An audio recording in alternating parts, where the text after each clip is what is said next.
Hello friends, welcome to Bismi சமையல். இன்னைக்கு நம்மளோட வீடியோவில் பெண்களுக்கு தேவையான ரொம்ப யூஸ்ஃபுல்லான கிச்சன் டிப்ஸ் தான் பார்க்க போகிறோம்.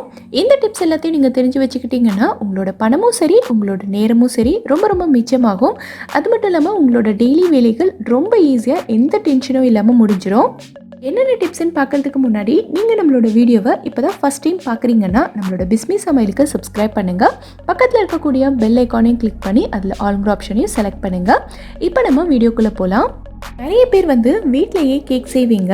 அவனில், குக்கரில் இல்லை கடாயில் எதில் வேணாலும் நம்ம ஈஸியாக கேக் செய்யலாம்.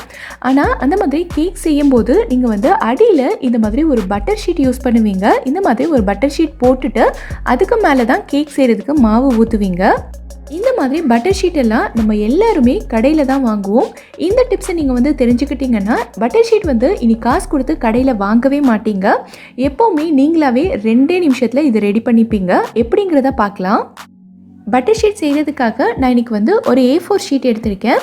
A4 ஷீட் தான் எடுக்கணுன்ற அவசியம் இல்லை. உங்கள் வீட்டில் எழுதாத வெள்ளை பேப்பர் எதுவாக இருந்தாலும் நீங்கள் எடுத்துக்கலாம். எனக்கு இன்றைக்கி ஒரே ஒரு பட்டர் ஷீட் போதுன்றதுனால நான் இந்த A4 ஷீட்டை 2ஆக மடக்கிக்கிறேன். உங்களுக்கு 2 பட்டர் பேப்பர் வேணும்னா நீங்கள் ஒரே நேரத்தில் 2 பேப்பர் எடுத்து ஒன்றுக்கு பின்னாடி ஒன்று வச்சுக்கோங்க. ஏன்னா நம்ம ஒரே ப்ராசஸில் 2 பட்டர் ஷீட் செஞ்சிடலாம். அதுக்காக தான். இப்போ இந்த பவுலில் நான் கொஞ்சமாக 1 டீஸ்பூன் அளவுக்கு எண்ணெய் எடுத்திருக்கேன். நம்ம சமையலுக்கு யூஸ் பண்ணுற எந்த எண்ணெய் வேணாலும் நீங்கள் எடுத்துக்கலாம். கூடவே இந்த மாதிரி ஒரு ப்ரஷ்ஷும் எடுத்திருக்கேன். இந்த ப்ரஷ் இல்லைன்னா பரவாயில்ல, நீங்கள் உங்கள் வீட்டில் இருக்க ஏதாவது ஒரு டீஸ்பூன் எடுத்துக்கலாம். இப்போது இந்த எண்ணெயை லைட்டாக ப்ரஷ்ஷில் தொட்டுட்டு நம்ம பேப்பரில் அப்ளை பண்ண போகிறோம். ஃபஸ்ட்டு நீங்கள் அப்ளை பண்ணும்போது எண்ணெய் பேப்பரில் பட்டும் படாத மாதிரி தான் இருக்கும். பட் அடுத்தடுத்து நீங்கள் செய்யும்போது பேப்பர் எண்ணெய் நல்லா உறிஞ்சிடும்.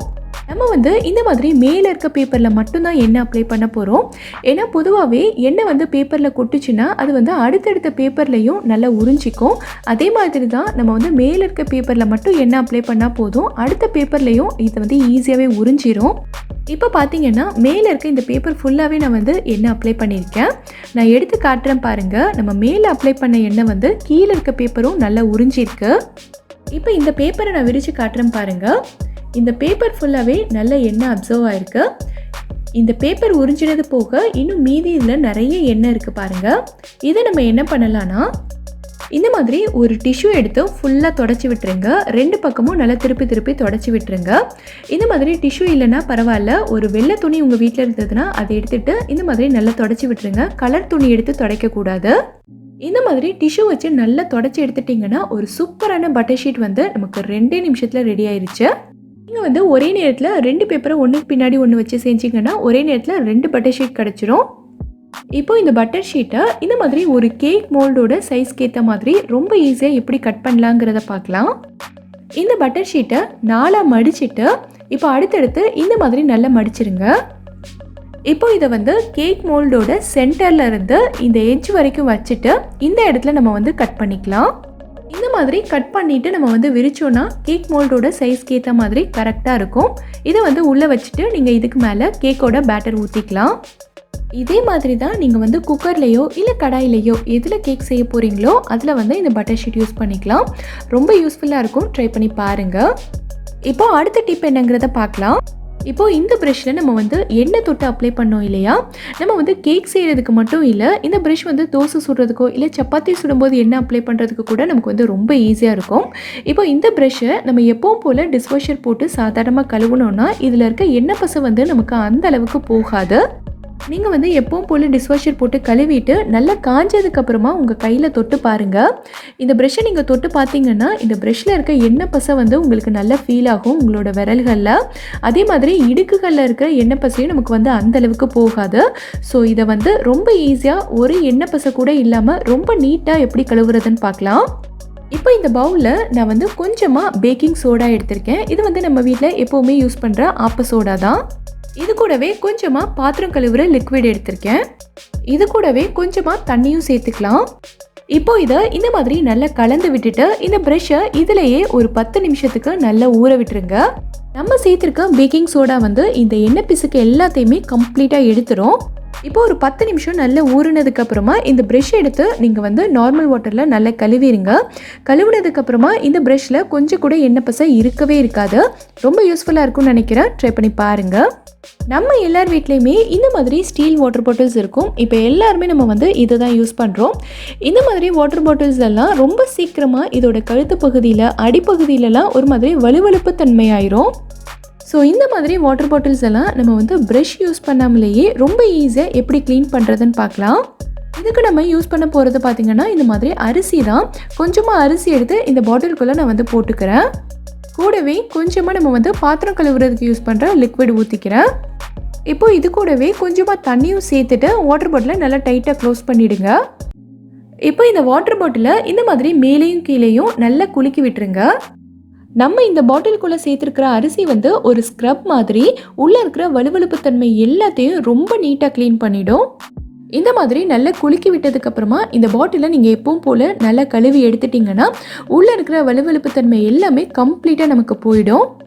ட்ரை பண்ணி பாருங்கள். இப்போது அடுத்த டிப் என்னங்கிறத பார்க்கலாம். நம்ம எல்லாருமே காலையில் பார்த்திங்கன்னா ரொம்ப அவசரமாக சமைச்சிட்ருப்போம். இந்த மாதிரி அவசரமாக சமைச்சிட்ருக்கும்போது நம்ம இந்த மாதிரி காஞ்ச மிளகாலாம் எடுத்து கையால் கிள்ளி போட்டோன்னா அந்த கையை நம்ம உடனே கழுவிடணும். நம்ம வந்து மறந்துட்டு கண்ணு மூக்குலலாம் வச்சுட்டோன்னா இது வந்து ரொம்ப எரிய ஆரம்பிச்சிடும். இந்த எரிச்சலை நமக்கு வந்து ஒழுங்காக சமைக்கக்கூட முடியாது. இந்த மாதிரி பிரச்சனையெல்லாம் ஆகாமல் இருக்கிறதுக்கு ஒரு ஈஸியான ஐடியா இருக்குது. என்ன பண்ணணுங்கிறத பார்க்கலாம். நீங்கள் வந்து காஞ்ச மிளகா வாங்கிட்டு வந்து பாட்டிலில் ஸ்டோர் பண்ணும்போதே இந்த மாதிரி ஒரு சிசர் வச்சு குட்டி குட்டியாக உங்களுக்கு வேண்டிய சைஸில் கட் பண்ணிக்கோங்க. இதை வந்து நீங்கள் 2ஆவோ 3ஆவோ கட் பண்ணிக்கலாம். சிசர் வச்சு கட் பண்ணிங்கன்னா ரொம்ப ஈஸியாக இருக்கும். இந்த மாதிரி நல்லா கட் பண்ணதுக்கப்புறமா உங்கள் பாட்டிலில் போட்டு நீங்கள் ஸ்டோர் பண்ணி வச்சுக்கோங்க. அடுத்து நீங்கள் வந்து சமைக்கும்போது இந்த காஞ்ச மிளகாயை கையால் தொட வேண்டிய அவசியமே இருக்காது. இந்த மாதிரி மூடியிலே உங்களுக்கு வேண்டிய அளவுக்கு எடுத்துகிட்டு நீங்கள் வந்து சமையலுக்கு யூஸ் பண்ணிக்கலாம். இந்த டிப் உங்களுக்கு யூஸ்ஃபுல்லாக இருக்குன்னு நினச்சிங்கன்னா நம்ம வீடியோவை லைக் பண்ணுங்கள். இப்போ அடுத்த டிப் என்னங்கிறத பார்க்கலாம். நம்ம எல்லார் வீட்லேயுமே இந்த மாதிரி நிறைய பாட்டில்ஸ் இருக்கும். இந்த பாட்டிலெலாம் நம்ம வந்து ரொம்ப நாளாக ஏதாவது ஒரு பொருள் போட்டு வச்சு யூஸ் பண்ணிகிட்டு இருந்தோம்னா அடுத்து வந்து அந்த பொருள் காலியானதுக்கு அப்புறமாவும் இந்த பாட்டிலில் அதே ஸ்மெல் தான் வந்துக்கிட்டு இருக்கும். அடுத்து நம்ம வேறு எந்த பொருளும் போட்டு வச்சு யூஸ் பண்ண முடியாத மாதிரி இருக்கும். மாதிரி பாட்டிலில் இருக்கிற ஸ்மெல்லை ரொம்ப ஈஸியாக எப்படி போக வைக்கிறத நம்ம பார்க்கலாம். இதுக்கு நம்ம யூஸ் பண்ண போகிறது பார்த்திங்கன்னா கடுகு தான். கடுகு வந்து நம்ம எல்லார் வீட்லேயுமே இருக்கும். ஸோ இதிலேருந்து ஒரு 1/2 டீஸ்பூன் அளவுக்கு சேர்த்துக்கிறேன். கூடவே இந்த மாதிரி ஒரு டிஷ்யூ பேப்பரை எடுத்திருக்கேன். இந்த டிஷ்யூ பேப்பரில் நான் வந்து கொஞ்சமாக தண்ணி சேர்த்து இதை ஈரமாக்கிட்டு இதையும் பாட்டிலுக்குள்ளே சேர்த்துக்கிறேன். உங்ககிட்ட டிஷ்யூ பேப்பர் இல்லைன்னா சாதாரண பேப்பர் இருந்துச்சுன்னா அதை ஈரமாக்கிட்டு நீங்கள் வந்து சேர்த்துக்கலாம். இப்போ இந்த பாட்டிலை வந்து நல்லா டைட்டாக க்ளோஸ் பண்ணிவிட்டு இதை ஒரு 7லேருந்து 8 மணி நேரத்துக்கு அப்படியே விட்டுருங்க. 8 மணி நேரத்துக்கு அப்புறமா நீங்கள் இந்த பாட்டிலை ஓப்பன் பண்ணி இதில் இருக்க டிஷ்யூ கடுகு எல்லாத்தையும் வெளியில் எடுத்துட்டு நீங்கள் எப்போ போல் தண்ணியில் நல்லா கழுவி எடுத்துட்டிங்கன்னா அடுத்து இந்த பாட்டிலில் எந்த ஸ்மெல்லுமே வரவே வராது. நீங்கள் வேறு எந்த பொருள் வேணாலும் இதில் போட்டு வச்சு யூஸ் பண்ணிக்கலாம். ட்ரை பண்ணி பாருங்கள். இப்போது அடுத்த டிப் என்னங்கிறத பார்க்கலாம். துவரப்பருப்பு, கடலைப்பருப்பு, பாசிப்பருப்பு இந்த மாதிரி பருப்பு வகைகள்லாம் நம்ம வந்து நிறைய வாங்கி ஸ்டோர் பண்ணும்போது இதில் ரொம்ப சீக்கிரமாக வண்டு சின்ன சின்ன பூச்சிகள்லாம் வந்துடும். இந்த மாதிரி பருப்பு வகைகள்லாம் எவ்வளோ நாள் ஆனாலும் வண்டு வராமல் இருக்கிறதுக்கு நம்ம என்ன பண்ணணுங்கிறத பார்க்கலாம். உங்கள் வீட்டில் இந்த மாதிரி பிரியாணி இலை இருந்ததுன்னா எடுத்துக்கோங்க. இந்த குவான்டிட்டிக்கு நான் வந்து 2 பிரியாணி இலை எடுத்திருக்கேன். ஸோ இதை வந்து நம்ம பருப்பு வச்சுருக்க டப்பாக்குள்ளே போட்டு வச்சிடலாம்.